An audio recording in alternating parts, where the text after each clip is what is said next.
سیلاب صاحب کوم دکان ته راغلی؟ د لغمانیانو دکان دی. ماشاءالله ماشاءالله.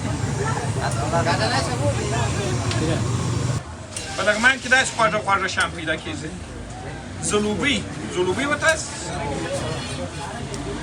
په دې یخ کې نو په دې باران کې به نو خوند کوي. هغه بیا د سیلاب صاحب جلبي بیا هغه نو بیا زما پوخ مجردانو ځان راورسوي بله پلا به ګیله نه کوئ. دا مجردان ته پخومه خپلو ګرانو مجردان کې پخومه. دوستانو دلته لغمان دی. دا د لغمان خلک خو ډېر بااستعداده دي. دلته مجرد واده والا سره یې سره پېژندل چې راغلی یم ټول وایي زه ټول مجردان یم. زه مایان ورته پاته یم چې څوک د نیکه د چا نیکه ناجان